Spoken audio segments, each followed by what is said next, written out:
Hello বন্ধুরা, কেমন আছো তোমরা? তো চলো আজ একটা হোলির কম্পোজিশন করা যাক। প্রথমে যেটা করতে হয় সেটা কোনো একটা কম্পোজিশন করার ক্ষেত্রে একটা রাফ লেআউটের মতো ড্রয়িং করে নিতে হয়, যে আমি কোথায় কিভাবে কি সাজাবো। সেই লেআউটের মতো ড্রয়িংটা আমি করছি। একটা ছেলে ফিসকিরি নিয়ে যাচ্ছে বা রং দিচ্ছে, এই ধরনের একটা লেআউট বানাচ্ছি। পাশে একটা ছেলে বসে আছে। এই লেআউট ড্রয়িং এর পর তারপরে আস্তে আস্তে ডিটেলস ড্রয়িং করে করে যাবো আমরা। দেখো, যেভাবে মানুষটা করেছিলাম, ছেলেটা করেছিলাম, তার চোখ, তার নাক, মুখ, আস্তে আস্তে এর উপর ভিত্তি করে ড্রয়িং করে করে যেতে হয়। তাহলে কি হয়, এখানে ভুল হওয়ার সম্ভাবনাটা খুব কম থাকে। যেহেতু আমরা একটা রাফ ড্রয়িং করে নিয়েছি, তারপরেতে আর ভুল হওয়ার সম্ভাবনাটা কম থাকে। তার উপর কিছু জায়গা পাল্টাতে হয়, কিছু জায়গা যুক্ত করতে হয়, সেটা পরের ব্যাপার। মোটামুটি একটা রাফ করে নেওয়ার পর এই যে রং লেগে আছে, পিছনে হাত হবে, পায়ের যে কি রকম প্যান্ট করা হবে, সেগুলো তারপরে আস্তে আস্তে ড্রয়িং করা হয়।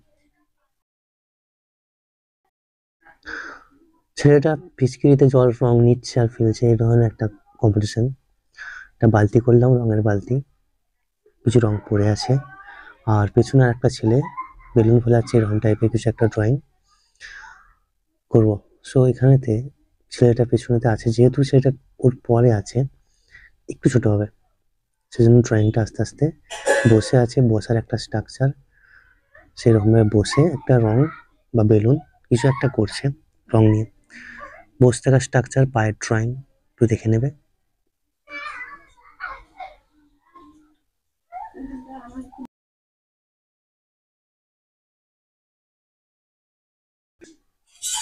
ব্যাকগ্রাউন্ডে একটা ঘর, মাটির ঘর, পুরুলিয়া টাইপের যে ঘরগুলো হয় সেই ধরনের ঘর করছে এখানে। কিছু টালির চাল হবে এই জায়গাটায়। ভ্রমণ করা খুব প্রয়োজন, ঘোরা খুব প্রয়োজন, চোখ আছে দেখা খুব প্রয়োজন। ঘরগুলো কেমন হয়, কি ধরনের স্ট্রাকচার হয়, কেমন গঠন হয়, সে ধরনের, বা কি থাকে সেখানে, হাড়ি থাকে কিনা, কোথায় থাকে, এ ধরনের যে ছোট ছোট জিনিসগুলো।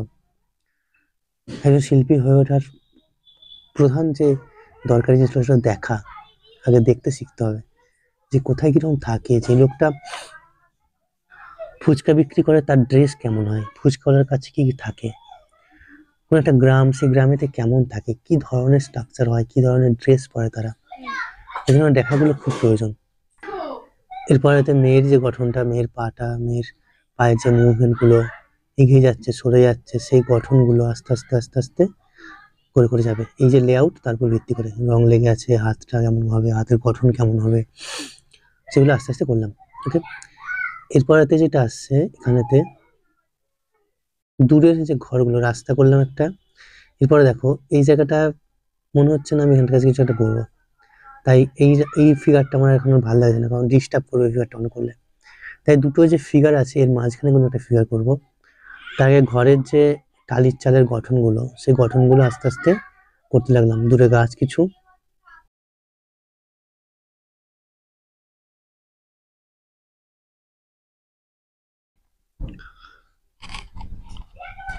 এরপর দূরের যে ছোট ছোট মানুষ কিছু, যেহেতু দূরে আছে পার্সপেক্টিভ অনুযায়ী ওদের দূরে ফিগার গুলো ছোট করতে হয়, সেই অনুযায়ী দূরে ফিগার ফিসকিরি নিয়ে ছুটছে এই ধরনের।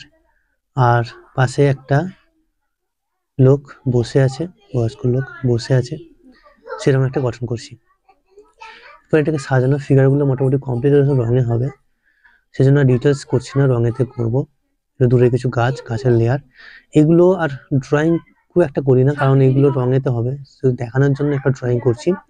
যদি ওয়াটার কালার করো তাহলে আর এগুলো ড্রয়িং করার দরকার নেই, হালকা করে রেখে দিলেই হয়। আর যদি অয়েল প্যাস্টেল করো তাহলে ডিটেলস ড্রয়িং করতে হয়।